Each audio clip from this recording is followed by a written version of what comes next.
Welcome to Category 5 Technology TV, episode number 408 for Tuesday the 14th of July, 2015. So nice to see you. Sasha Dermatis over in the newsroom. How are you? Hello, I'm great. Here's what's coming up in the Category 5.tv newsroom. IBM just created the world's smallest, most powerful chip, and we'll tell you why you should care. The director of the U.S. Office of Personnel Management has resigned after a massive data breach involving more than 20 million people. Twitter has responded to an epilepsy charity that said two of its online ads were irresponsible. Thousands of Apple MacBook owners are campaigning for action over reported issues with the laptop's Retina screen. A Berkshire-based costume retailer is being made to surrender the starwars.co.uk web address after feeling the force of Disney's wrath.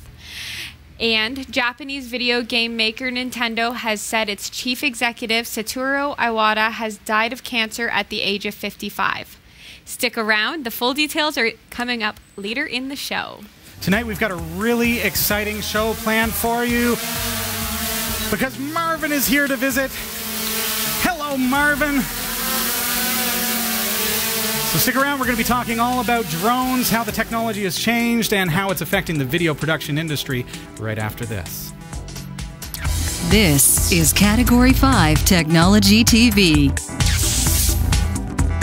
Starring Sasha Dermatis,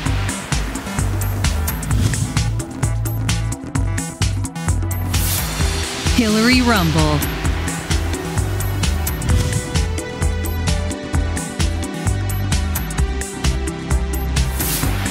Krista Wells,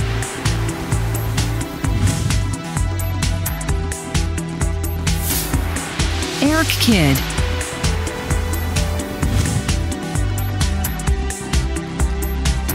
and your host, Robbie Ferguson.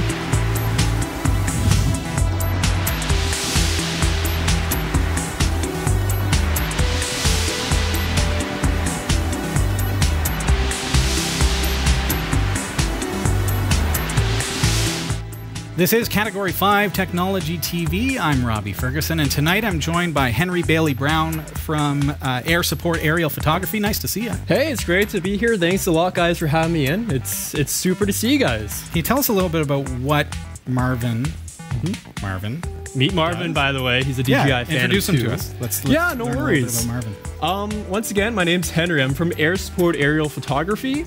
And today, ladies and gentlemen, his name is Marvin. Or she, etc. What he is that he's a drone. All right, so he's a Phantom 2 made by DJI. It's a Chinese company, but I use Marvin for aerial photography and videography for my business. So I do it for realtors, for construction companies. There's so many different clients that I do my work for, and it's an amazing job to do. It's very fun. It's really cool. I'd love to talk a little bit about how Marvin and drones like him are revolutionizing videography. I mean, this puts my 12-foot jib to shame. Well, a little bit yes and no. It really depends if you're doing it inside or out, right? Marvin was very nice to us inside the studio. He was in a very good mood, so he's flying very well. It's because we've got a nice big studio now, folks. There Welcome you go. to Studio D. How do you like that? There you go. So excellent job, guys. But no, it really is amazing what you can do with drones nowadays, because we've gotten to that point in the technology where, like you kind of said, if you can't reach a certain obstacle because of a boom, so if there's an obstacle in the way, or if you can't get low enough with a helicopter, what are you supposed to do, right? You're supposed to somehow levitate a camera. Well, that's where Marvin comes in, right? He uses his magical 4 propellers there to keep him stabilized, GPS, everything else, and we can get those shots. It's incredible how technology has changed. Oh, it's brilliant. And what it's doing to the video production industry. I think about, and I've seen your footage, and we're showing some of the footage here on the show. Oh yeah. And it looks fantastic. The quality has in the course of about 3 or 4 years has gone from here to movie production quality values. Exactly. And that's the most amazing part, is just how much has changed within 1 year alone, right? Like Marvin, I hate to say it, but you're slightly outdated now. I'm sorry, buddy. So, okay, and that brings me to a point. Yeah. This can't be more than, what, about a year? Oh, not even. So Like, I got Marvin himself. I got him last May. So back in good old 2014. So he's already 1 year old. Happy birthday. Happy birthday. But with that being said, there's already other products from DJI, like the Inspire 1. We have the Phantom 3. And that's only from DJI. There's so many other makers of drones, like Parrot and all those guys. So what's driving the technology? Is it the drones are getting better? Is it that the video is getting better? It's a little bit of everything, right? Because we're seeing smaller and smaller cameras. Definitely, for those who have probably heard, the new GoPro Session just came out not too long ago. And this is the little cube. Yeah, the little cube GoPro, version of the Hero 4, the new guy. Marvin's only using a Hero 3 Plus Black Edition, but still that gives 1080p up to 720. You're getting 30 frames a second on 1080p, 30 FPS. And I can even go 4K with him with only 15 FPS, but of course that's when the new GoPro comes in, right? The Hero 4. So it's modular in that I see the GoPro there, so you could take that out and replace it if you wanted to go, say, 4K. Exactly. At a higher frame rate. You know what? By all means, if you wanted to. And the cool thing about Marvin is that he has a gimbal, so like right here. Right. So if you wanted to, he can stay stable, even if the... Oh, wow. It's very amazing technology. Can you guys see that? So it's actually holding it. Yeah, it's very, very cool stuff. And so we put a gimbal on him. He has a new transmitter. So under Canadian air regulations, it's going to it really depends where you are. So in America, you're under the FAA. The rules are different. But here in Canada, according to Transport Canada, under the rules, you have to be within visual contact with your drone. All right. With that being said, if you're doing commercial, he can probably go over a kilometer distance. So, which is why we bring a spec. Yeah, he's just a little dot, right? But there are the rules in place. So, really? Yeah, it makes it safe. If we can show your controller no to worries. the viewers at home. Yeah, here you go, guys. So you're actually, I don't know which way the camera's facing. I think it's looking at the back of the server there, but maybe Adam can be seen if I lift you up a little bit. Yeah, no worries. So you can see a real-time view of... Yeah.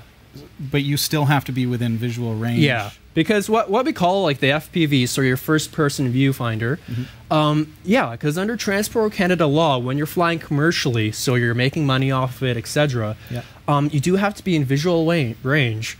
And you also need to make sure that you aren't flying over people or cars or etc. within 100 feet of the drone, right? Adam's about 100 feet away. Yeah, I know, but today is for educational purposes. With that being said, it is different when you're indoors, so don't worry, guys. I'm not going to be flying over the CN Tower or anything crazy like that. But there are rules in place to make it safe for both the users as well as people around. So with the need to follow these regulations, I understand it's gotten pretty strict. Yes and no. Growing a little bit stricter. Yes and no. Like, we are very lucky to be living in Canada right now, you and I. Because I know that for other reasons, but how does that apply to drones? Oh, okay. Well, we got maple syrup and all that. I know, fun right? Stuff, we had fudge before the show. Oh my gosh, amazing. Très bon. And 2 languages.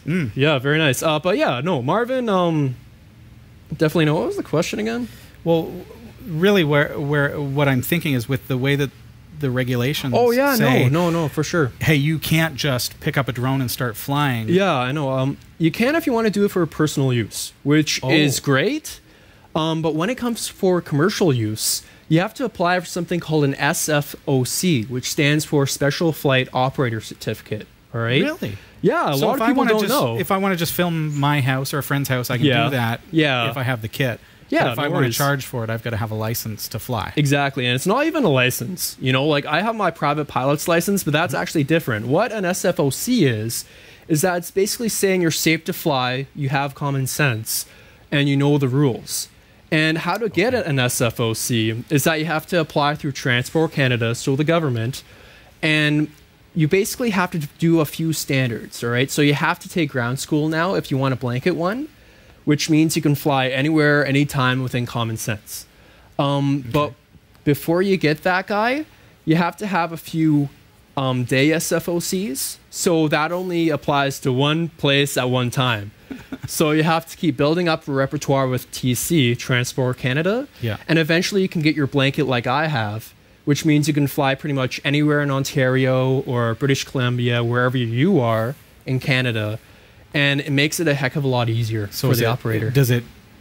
Do the legalities behind it, do they change? Are you finding that through the course of your business? Yeah, actually, it's really funny because before I got my blanket coverage, they just switched the rules to the new set of rules, which are on the Transport Canada website. So if you're curious, you can find out there. But no, I like it a lot better because it makes it a little bit more easier. Because based on the old rules or the new? On the new rules. Okay. Because now there's kind of two categories. There were before, but now it's kind of Marvin-sized drones and drones above 35 kilograms. All right, so what does Marvin weigh to compare? 1,000 grams. 1,000 grams. Plus around 100 grams for the GoPro. 1,000 grams is 1 kilogram. Yeah, folks. For all those folks that don't go by kilograms. It's all the math I plan to do tonight. Yeah, it makes life a little bit easier. So you're doing this professionally. What kind of technology is required in order to actually go from the guy who just wants to fly? Yeah, no. I've got my little cheesy little. I don't know if you can see it there. No. But, I've got a Mosquito, no camera. Yeah. What is it that makes me able to jump from the amateur, just want to fly a drone? To no worries. Getting up to this level? No, it's a very good question, and I'm really happy. I know you it's not asked just technology, right? It's the number one thing. Skills. Number one thing you're going to need, though, and I swear by it, is a coffee machine, because that caffeine you're going to need I like that. to stay awake when you're doing paperwork. If you want to do it commercially. With that being said, there is a lot of change you have to invest if you do want to go for a Phantom or an Inspire or something like that, because they are a lot more expensive. Because a Mosquito, I'm guessing, was around $100. $14. $14. That's 10 years ago. So I'm very entry level. 10 years ago, that would have been like $100. That's amazing, guy, right? You know, it's insane. One day Marvin's going to be like, $100. I got Marvin for around $2 or $3 grand, and that's not including like the extra antenna, the gimbal, everything else. Right, and you've obviously pimped out your remote quite a bit. Yeah, and for those just a stock remote.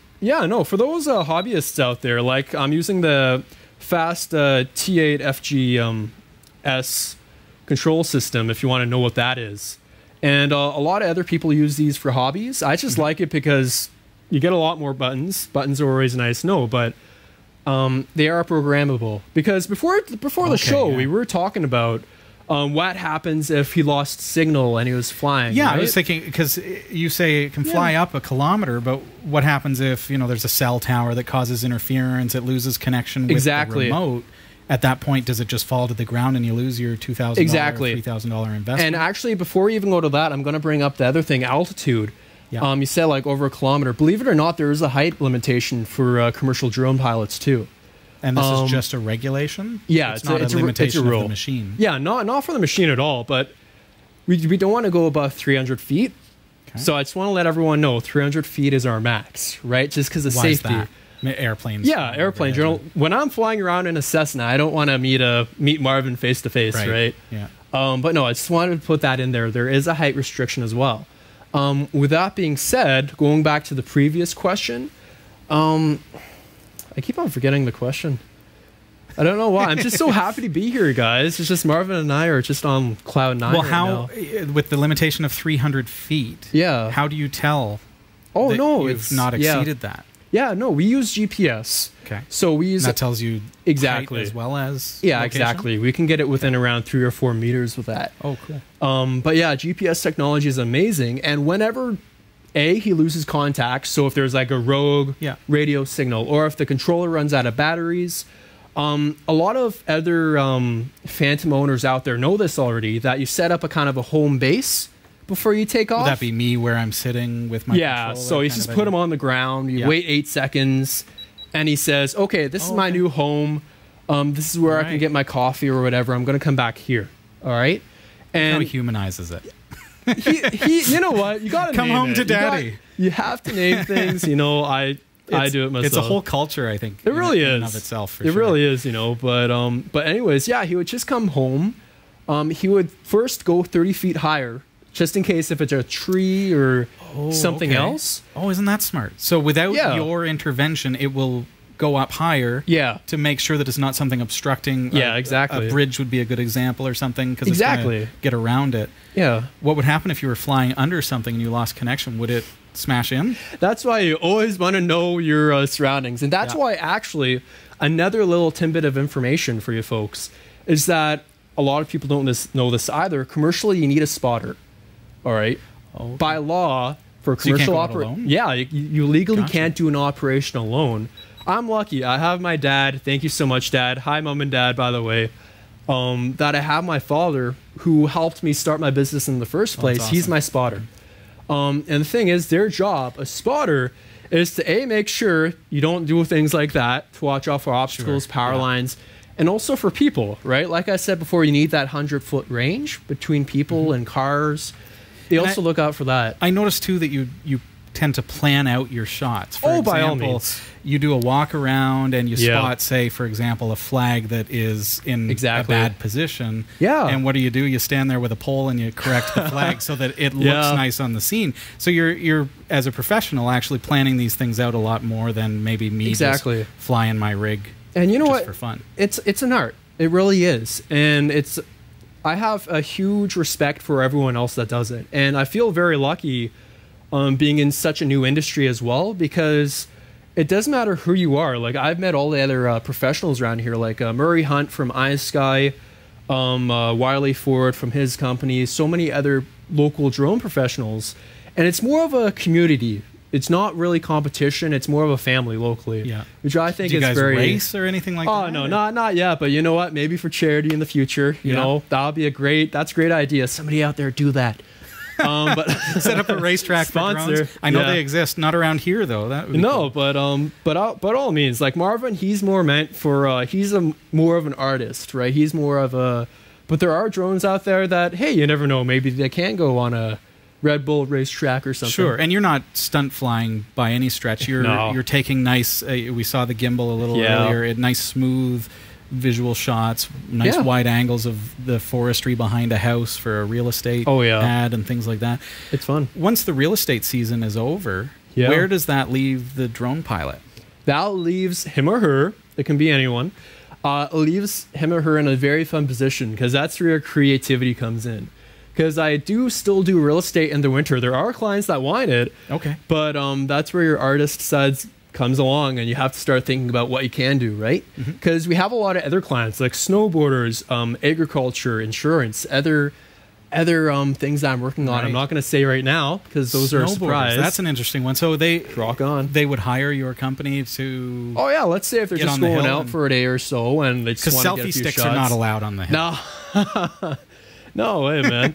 No, by all means, right? Like, that's the cool thing about drones, is that they can do so many amazing things, right? And the sky's no longer the limit, right? There's footprints on the moon, soon to be Mars, fingers crossed. But yeah, it really is the limit of your imagination, right? What you can do with drones nowadays. And unfortunately to say, there are those one or two people who ruin it for everyone, but I think that happens everywhere, right? Yeah, with any industry or and there are accidents, I'm sure. Yeah, but that's where the rules come in, right? Yeah, and like we said, like there's always those one or two people, but on the good side, it's a community, and I think that we've really done a good job so far. And there's Facebook groups, there's so many different communities that if you want to get involved in this industry, you can. And I think that's the very important part, is that anyone can do it, and all you need is that one little spark, right? How difficult is it? You say everyone can do it, but I have watched videos on YouTube where somebody gets a brand new DJI Phantom and smashes it straight into a wall. Yeah, we've all seen those videos, and they make me cry. You know, it's just really the first time. It's like, I don't think that's covered. No, that's why you get insurance, kids. No, it's just I was kind of a little bit lucky because, like I said before, I'm a pilot myself, so I understand the avionics behind it, but I also understand. Believe it or not, video games are good for you kids. Keep on playing them with that hand-eye coordination. Really, that's all Marvin is. And these days, you can get say Google Cardboard. Exactly. I actually won a contest. Believe it or not, I got a free Google Cardboard from that Insurgent movie. Amazing technology. But even for Marvin, they have, like you said, those virtual reality goggles that you can wear for Marvin, and that's all you have to do. You just wear those. and you don't even need an FPV. Make sure you're seated. Yeah, make sure you don't get dizzy too fast. Well, that would be really, really neat. It is.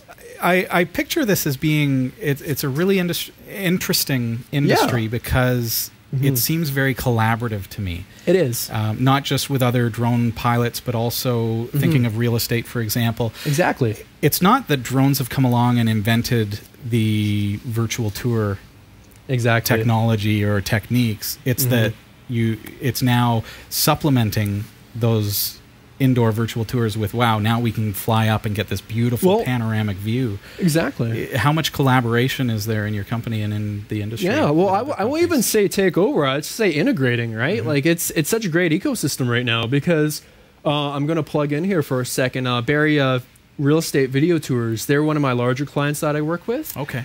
They do the interior shots, and I do the exterior. Brilliant. Right? So it's just, it's a symbiotic relationship, right? And I think we're very lucky to have that. And same with any other client, right? Like if I was working for an insurance company, we'd have to work together, right? Yeah. And like we said before, it's one of those jobs that you legally and physically can't do alone. You need to have that spotter. Right. So if you want to do this, you have to make sure that you have good communication skills or a very loud voice to yell at your spotter. A PA system. Yeah. One of these headset mics with a there you go. loudspeaker. Yeah. Yeah. Is it a new industry that is being birthed, or do you think that it's more of you're giving more to an existing industry? I think we're giving more blood to an existing industry, right? Because there were drones before, and heck, even if you want to say helicopters, like the full-sized guys. Sure. But it's become more accessible, right, with technology. Yeah. And I think that's a great thing about this show is that we're always discussing technology, how it's becoming more and more prevalent in our lives, how it makes lives easier. And with more accessibility, we're seeing some more amazing things in this world, right? I mean, like 10 years ago, we would have never seen Marvin. Like, we wouldn't be here on this show right now, you know? It's amazing, really. Yeah. And looking at this, the way that the technology has changed over even just, like I say, the past 2, 3, 4, 5 years. Yeah. And thinking about, you mentioned helicopters, for example. So when I think of a drone helicopter, I'm picturing a gasoline-powered engine, most likely, something that flies for 5 minutes or something like that, and then you've got to gas it up again. Yeah. They're reasonably bad for the environment on a small scale, if they ever took off in a larger scale. This uses electronic components, so these are batteries that you're able to charge. Do you get a lot of life out of them? Or? You got it, yeah. Thanks for bringing that up, too, because I am curious about the environmental implications of very nice drones of yesteryear versus drones today. Yeah, and it's a very important thing, too, especially with global warming and everything else. And we like to pride ourselves that Marvin is environmentally friendly. Of course, the initial costs, like you have to use plastic and everything to build them in the first place. Sure. But like you said, CO2, none created by him, right? We're using that electricity, rechargeable batteries. And of course, when those batteries eventually do expire, we send them in to be recycled, right? And we do use smart batteries. So what they are is that, I can't take them out right now, but I will turn them off for a sec, is that it's just like a little block that goes right in the back. And we just take them out, we plug the new one back in. We have around 4 or 5, each one with around a 20-minute lifespan on a charge, right? And so he can be flying for over an hour with switching out batteries, but those guys are rechargeable. So we can just keep on going all day, and we don't have to turn on any generators or anything else. Sure. We just have a little setup where we can plug into a wall, and Bob's your uncle. We can just keep going all day. It's great. Random thing that I noticed as you turned off Marvin is that you've gone all static. Yep. So this is an analog connection between Marvin and your controller. So how is the interference as far as no do you worries. encounter a lot of that? The farther you go and the more obstacles you get, the more interference, as you would probably expect. With that being said, I personally really love them. With that being said, there's a new version now called Lightbridge. People love Lightbridge. It's more of a digital signal, so it's more Is this line of sight? When I think Lightbridge, I'm thinking that's got to have something to do with optics. It's still no, it's not optics. No? It's just the fancy name. Okay. It's just more powerful, etc. A lot better quality, and for those that use Lightbridge, they can definitely vouch for it. It's a beautiful system. Marvin doesn't have light bridge yet. Wink, wink, nudge, nudge.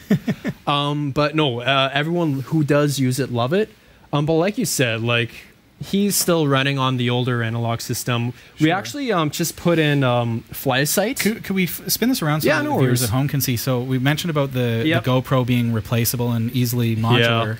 Looks like your receivers and everything are also modular, eh? So these could be pulled in and out? Yeah. So another thing I should add is that what we have with Marvin right now, you can buy any DJI Phantom 2 or 2 Plus, so the camera is already installed. Yeah. He's actually not the consumer version. He's more of a commercialized version. Right, okay. All right. So like we said before, we have the gimbal, we have the special transmitter that we installed, and we have the new FlySight transmitter that we actually installed not too long ago. So it's this guy right here. So this is HDMI off of the GoPro. Pretty much, yep. Right in. So it plugs in right into our little OSD Mini right here, this guy, who transmits to this guy. So he puts this guy into a signal which can be readable by this guy right here, our FPV. All right. And for our FPV, we have 2 different types of antennas. That's first-person view, kids. Yeah, so sorry if no one understands. So you're seeing through the eyes of eyes of Marvin. Basically. No wonder he's that sounds like a movie or something. The eyes of Marvin. Sounds good. No, really, but like omnidirectional. So our RX antenna right here, and then we have our directional antenna right here. So we can get more distance. Can adjust that as you. Yeah, so they're the same signal though. Yeah. So our FPV switches between whichever's stronger. So if he's closer, we might just have RX because of course he's not too far. So that means basically the signal is all around. It's picking it up from everywhere. It's whereas 360. This one is you've got to point it at. Yeah. So the big flat pancake one, it's not to eat anything. It's to get better distance, right? Okay. So because he isn't going to be traveling super fast that we have to follow and track him all the way around. Right. But if he gets distant, that's going to give you a little bit better signal. Yeah, exactly. Gotcha. Which makes life a heck of a lot easier. Yeah, that's cool. By all means. Sorry, go ahead. Can I ask a quick question? Is there a way to program in flight path on that so that you could just repeat the same flight path over and over yes again? and no. Not with Marvin's version, but there are other Phantom... No, it's a good question, guys. It wasn't mine. No, it was Cal Hydro's question. Cal Hydro, thank you so much for asking. Lady or gentleman, I'm not sure who you are, but thank you very much for asking. I almost said the Today Show. No, you can, not with Marvin, but there are models out there where you can. And there, believe it or not, with a new Phantom 3, instead of having an FPV, you can actually just use an iPhone, an iPad, or whatever as your FPV. Wow. Which is amazing. You don't even have to invest in an FPV now. You can just use your phone or whatever. And so they do exist. They do tend to be a little bit more costly just because of the technology, but you can do that. You do realize what I'm thinking now is... Oh, no. Now, fly the course at 10 kilometers an hour for the race. Program it in. Just cheat. And then switch to 60 miles an hour and just go. And you're not going to hit anything because it's pretty accurate stuff. Well, yeah, it's great, right? And it just a lot. There's no sense in avoidance, kind of stuff, right? Yeah. But speaking of sense and avoidance, like we do have all these other like companies, right? Like Amazon, we have the medical industry. Like, did you hear about the first aid drone with the defibrillator? I didn't see the defibrillator. I know now they're using a semi-aquatic drone that can fly and hit the water to do search and rescue. That's pretty cool. Being able to fly around, take video in real time, and then hit the water, and the camera shoots out the bottom and films underwater. But so what's this one with a defibrillator? What? No, literally, it would fly out. So let's say the same thing that we're thinking of. Probably not. No, because I'm thinking the search and rescue. I forgot what company. It might have been a German company or something. They make everything. What it does is like... Is that true? Das Auto, yeah. No, sorry. No, Germany is a wonderful place. I just got back. Don't want to offend anyone out there.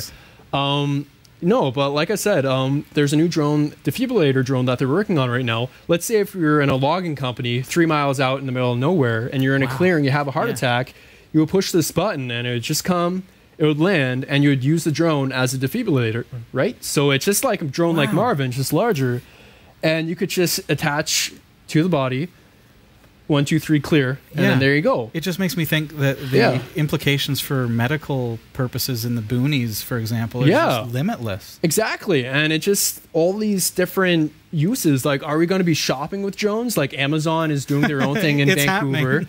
And it's like the Terminator's taking over, you know? It's not just kidding.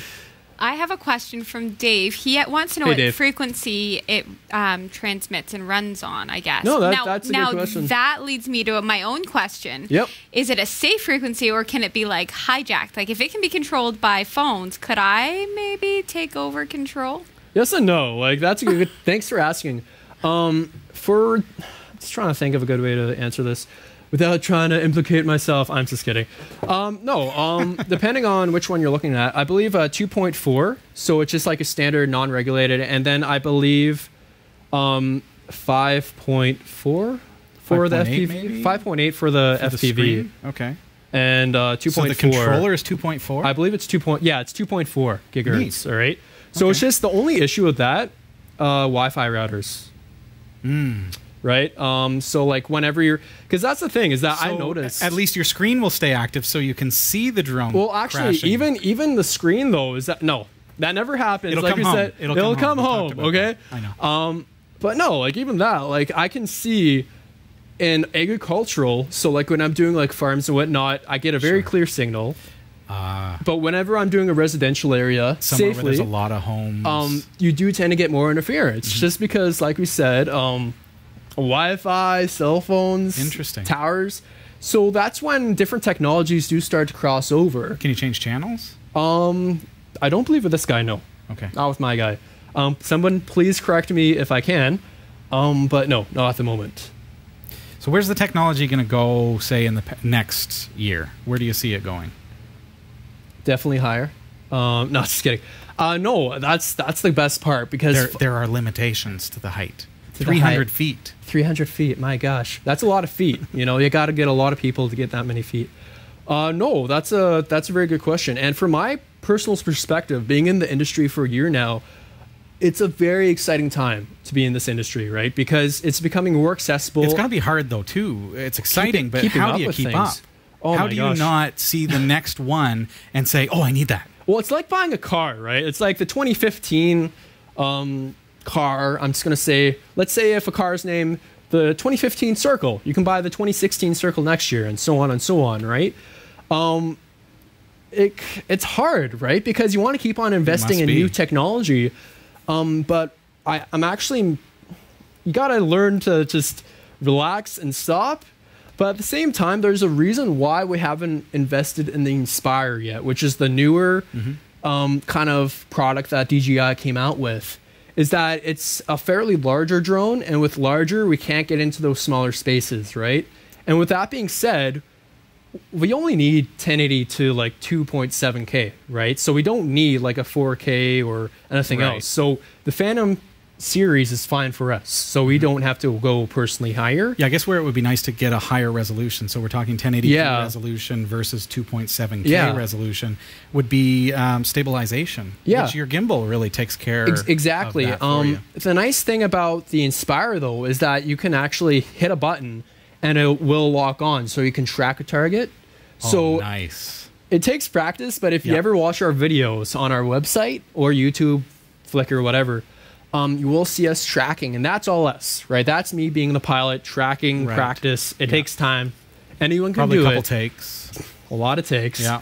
But yeah, anyone can do it. But yeah, it just takes a lot of practice. With this, all you have to do is push a button. So there's less chance that, human error. And that again it's like cheating to be able to say not even that. It's just on my touchscreen I'm going to touch the pyramid and it's going to do a flyover of the pyramid. Yeah, it's like do this, do that. That's the wonderful thing about technology. But Transport Canada kind of has our butts covered right now, because whenever you want to do something automated, that's where you have to do a lot more paperwork, right? Because they always want things. So even that one gentleman or lady who asked the question earlier about programming a flight in, right, being automated. Sure, you can do that, but when it comes to commercial usage, that's when you have to do a lot more paperwork, right? You have to prove that it is safe. And you already mentioned that it doesn't it doesn't sense obstacles. Yeah, exactly. So if you program in a path and then somebody walks in that path, it's going to just ram them. Knock on wood. Yeah. Yeah, so if you're doing a golf course or if you're doing something else, you want to be up high enough, I guess. Yeah, you want. Well, that's the thing, right? Is that when you're using a drone, you want to be high in the first place. Although there are those wonderful shots that you can start low and work your way up. Yeah. So that's where planning comes in, your spotter comes in. It's a whole ecosystem that's working together. Not just you, the pilot. You have to be, once again, a good communicator with all these different elements. So I'm speaking with Henry Baillie-Brown. He joins us from a company called Air Support Aerial Photography. We've got a hot link set up for you just to get you to their website so you can see what they do. cat5.tv/drone. And if you've got any final questions for him, get into the chat room. Sasha's monitoring that. And if you happen to see some, then we'll certainly try to get that in. I appreciate your time. I love the technology and what this is going to mean for, and it's already making significant changes. Like I say, my jib, I invested in a jib before the drone came out in a it's still useful. Base. Well, the jib, though, is so much work to set up and so much work to transport compared to, I saw you walk in with this and set it on the floor and turn it on. Yeah, and it's I am amazing. Trying not to be jealous. You know, it's also a fun toy too. It is a fun toy, and I really envy the situation that you have with your father as well. That's very what a great business model to be able to spend time with family and you can't get rid of them. No, I'm just kidding. Right?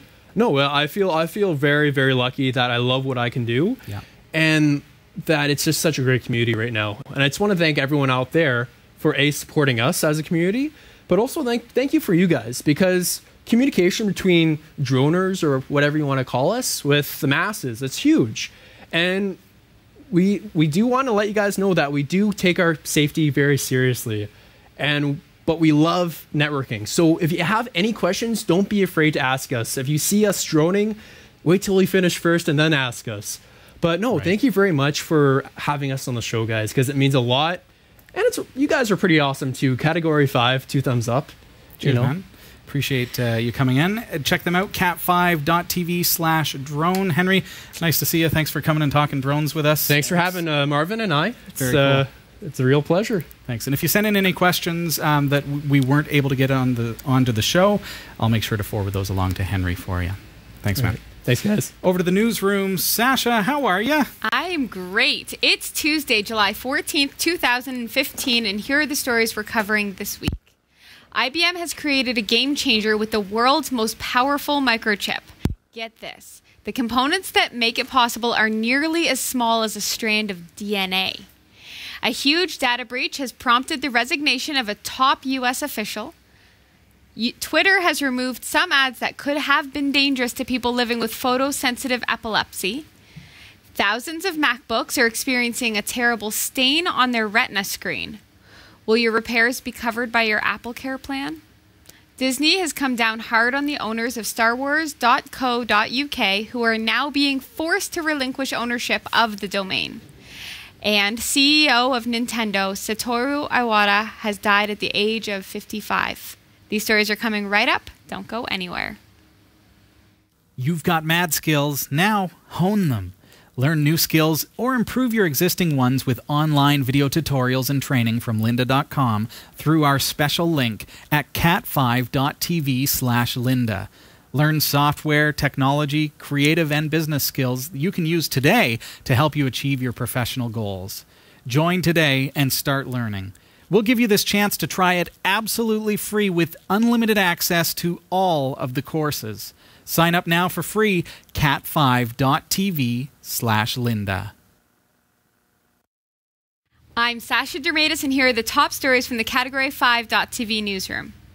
You might not think about computer chips very often, if at all, but they power everything from your smartphone and TV to the International Space Station. So it goes without saying that they are among the most important pieces of technology that we have. That's why it's a big deal that IBM has just announced that it has created one of the most advanced processors on the planet, with parts that are barely bigger than a strand of DNA. The chip will reportedly be 4 times as powerful as today's top-shelf processors at roughly half the size. Wow. Computer chips are basically super small electronic brains that perform the millions of calculations per second that are required when you browse Facebook or play Candy Crush. They do this by passing electrical currents between tiny things called transistors. And to simplify things terrifically, the smaller the transistor, the better the chip. The more calculations it can do, and the better games and apps will run on it. At the most basic level, IBM's processor has far smaller transistors than any other processor on the planet. That means that when the chip eventually appears in future smartphones, computers, or other pieces of technology, as like drones, those gadgets will be faster and more energy efficient. Today's best chips have transistors that measure about 14 nanometers. So a nanometer is about 1/1,000,000th of a meter. The next generation of chips that are coming will have a 10 nanometer transistor. IBM's new chip, however, has transistors that measure just 7 nanometers. To put things into perspective, a single strand of DNA has a diameter of 2.5 nanometers. So that is small. Wow. The microscopic scale of the transistors means the company can pack even more of them onto a chip. By increasing the number of transistors and shrinking the distance between them, IBM is able to reduce the amount of time it takes for electrical currents to move between them. That makes for faster chips. It's not just that your toys will be able to play cooler games or run more apps at the same time. This tech could also lead to things like incredibly sophisticated cloud computing systems and new services and gadgets that we haven't even thought of yet. In other words, it could change the world of technology. The manufacturing processes that IBM used to create the chip aren't exactly ready for mass production, but when the chip makers get the kinks in that process ironed out, we could start seeing chips like IBM's in a matter of years. Holy Hannah, Robbie. This is a big deal. I think of AI and the need for faster processing, and now we're getting to that point where, okay, this is extremely fast processing. But Moore's Law tells us that the number of transistors on a microchip are going to double every 2 years, I believe it was. And fact is that has proven itself true up until now. But as I understand it, the current technology can only do as small as, say, 10 or 9 nanometers. Now, IBM has figured out new technology to get down to 7.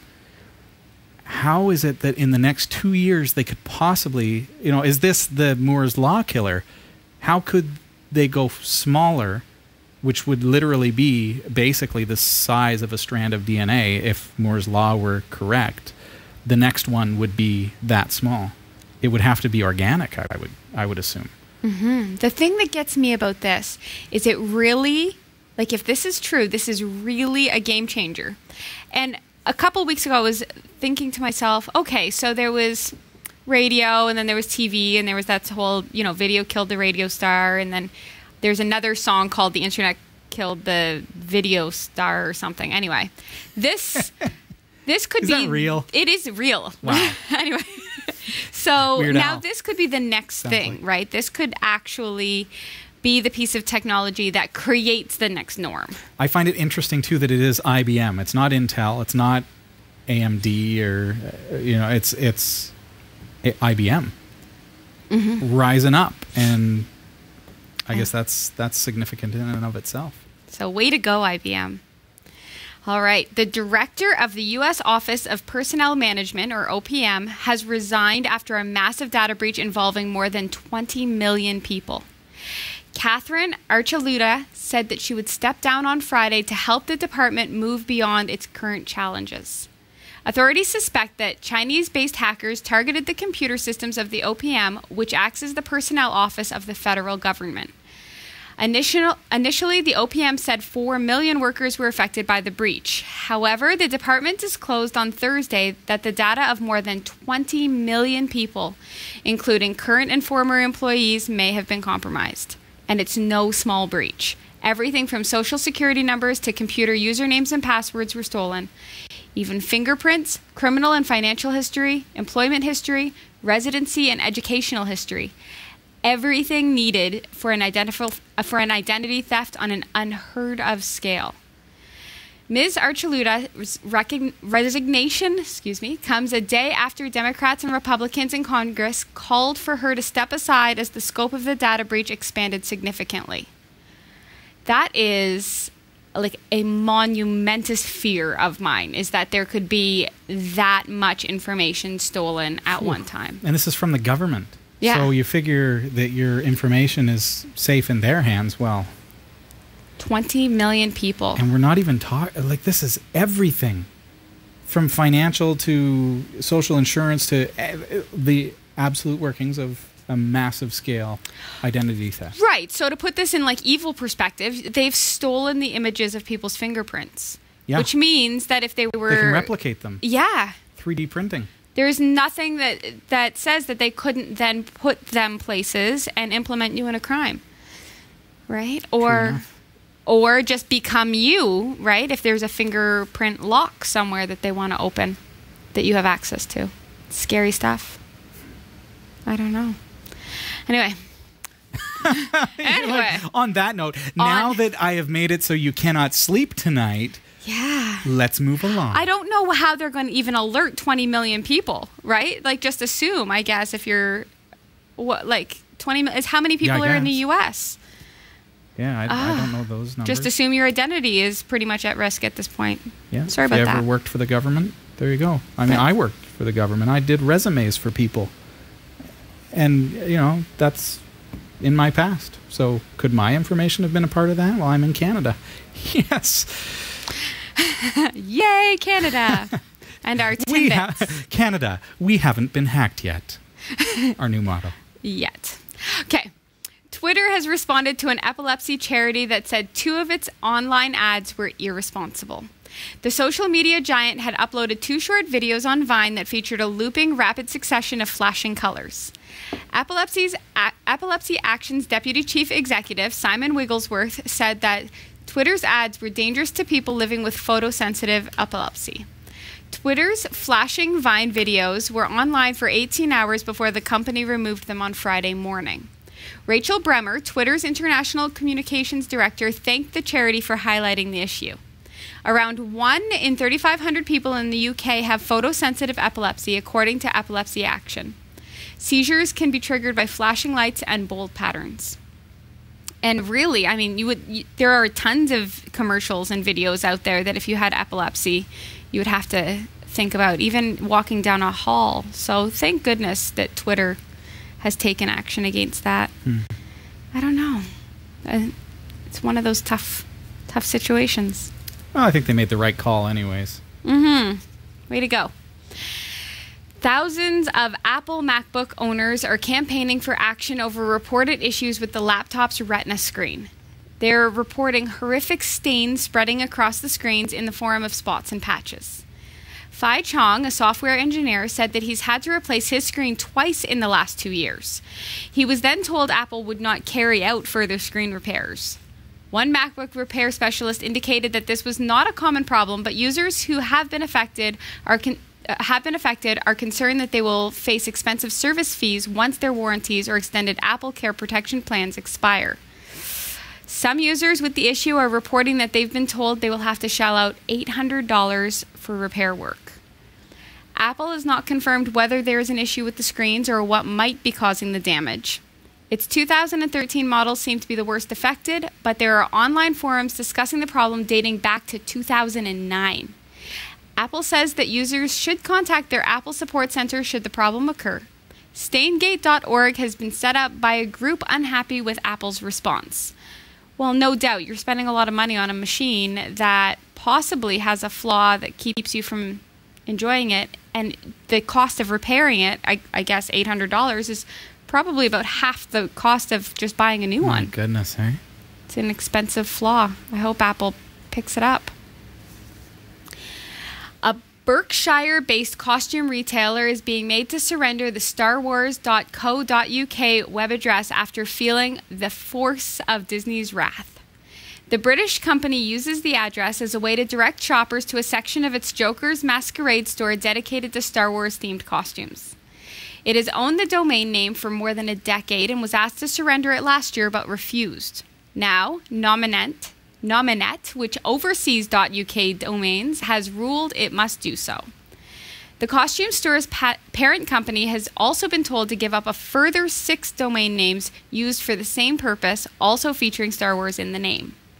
The company has until the 21st of July to decide whether to appeal.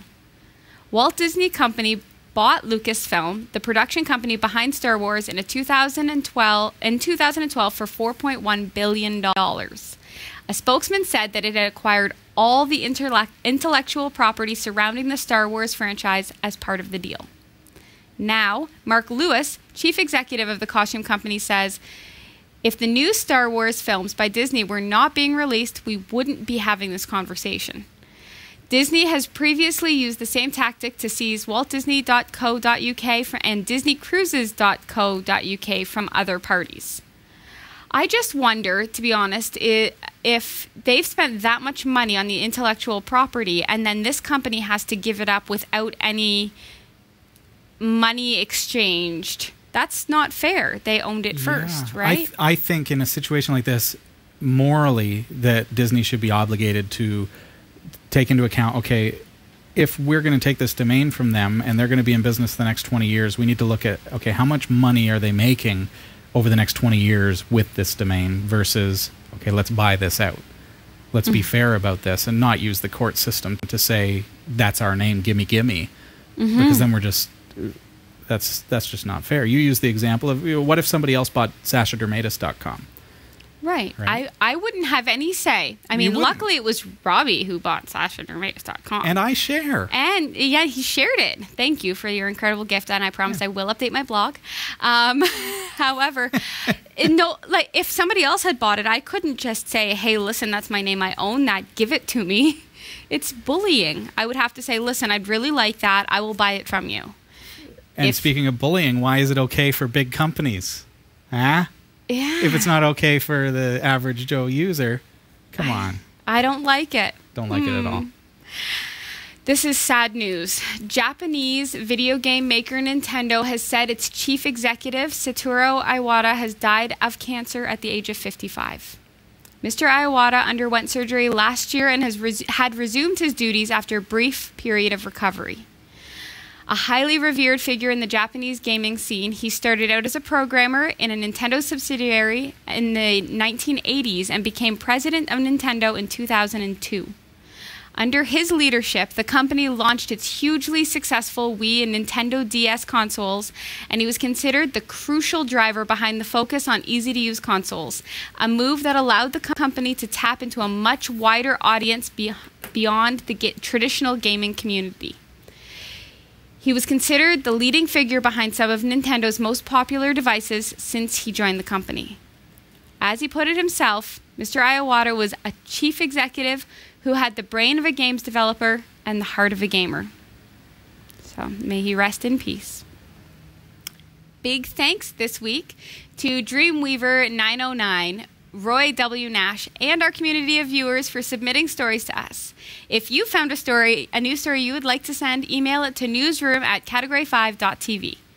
For all your tech news with a slight Linux bias, visit the category5.tv newsroom at newsroom.category5.tv. For the category5.tv newsroom, I'm Sasha Dermatis. Thanks, Sasha. This is Category 5 Technology TV. Slow motion when I forget to change the transition. There we go. Get on over here. We've got very little time left to the show. I want to mention, hey, if you've been wanting to get one of these, an Amazon Fire TV stick, any of their awesome devices, well, tomorrow, Amazon's getting a birthday. Ooh. 20 years old, and they're going to celebrate with Amazon Prime Day, and they are going to be blowing out a whole bunch of stuff. I'm talking like 65% off on a lot of the stuff that they sell. And you know Amazon sells a lot. So, Robbie, if people wanted to buy something off of Amazon, where would they go? Head on over to category5.tv. And from there, if you click on Support Us and Affiliate Links, because please note that Amazon has actually partnered with Category 5 TV. And as you heard it here, if you do this, go over to category5.tv, support us, affiliate links. You will see the links for all the various Amazon stores. And when you go there, now here's the thing. Prime Day requires you have an Amazon Prime account. But what if you don't have one? What if you maybe don't want one, but you should probably want one at this point? You can get a free trial of Amazon Prime through our link. Then you can take advantage of all of the deals. I'm sure you're going to save more than probably the next 5 years worth of Prime membership, which gets you free shipping on everything that you buy anyways, as well as all the programming and TV programming for your Fire TV stick. So get on over to our website, category5.tv, and enjoy. That's July 15th.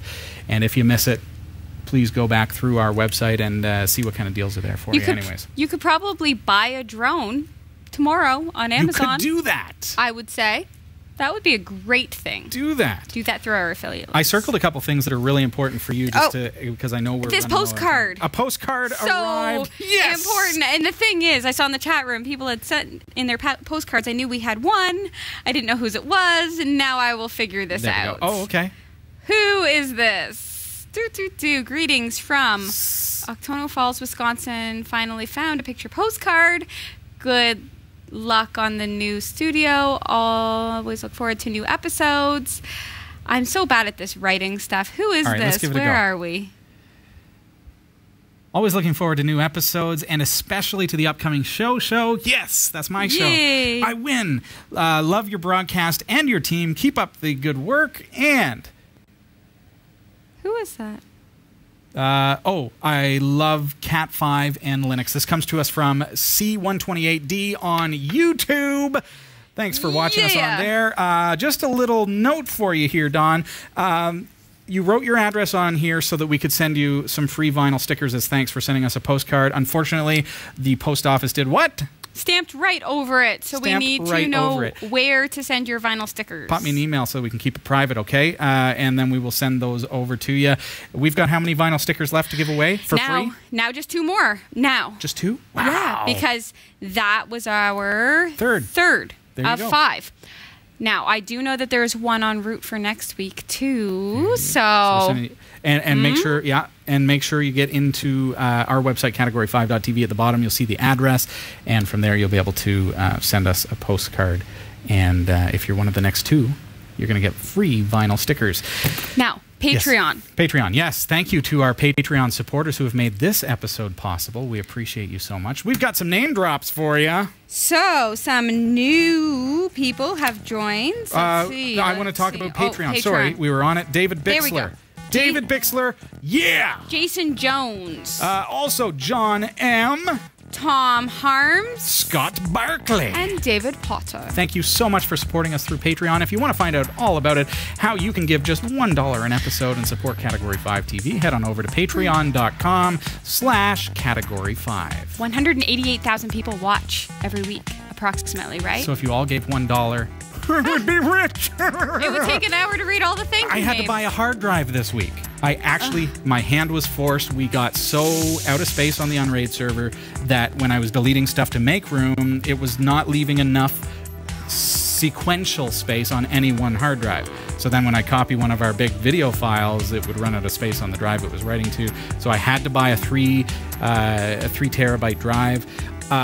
For Anthony, who sent in the question last week, I went with a Seagate NAS version of their drives because it's designed for 24/7 use, and it was a great deal through our Newegg link, and I was able to get it for like $50 per terabyte, so that was pretty decent. So we're going to get that upgrade, and then we'll have room to grow. I know, that's all the time that we have. Thanks. Sorry. What? That is the fastest hour. I know. Every week. It's Henry's fault. His stuff is amazing. Check them out. cat5.tv/drone. Henry, thank you so much for being here. Of course, it's been a lot of fun, and the time just flew right by. Mm-hmm. I do want to say a quick shout out. Congratulations, Dave, on your upcoming new baby. Congratulations, Dave. Way to go. Oh, not my Dave. That would be weird. No. Dave Maydew in the chat room. We're excited for you, man. All right, everybody. See you next week. See ya. We hope you enjoyed the show.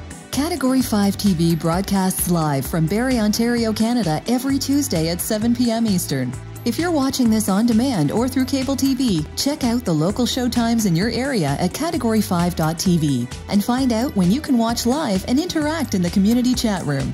Category 5 is a production of Prodigy Digital Solutions and is licensed under Creative Commons Attribution 2.5 Canada. We'll see you next time. Thanks for tuning in.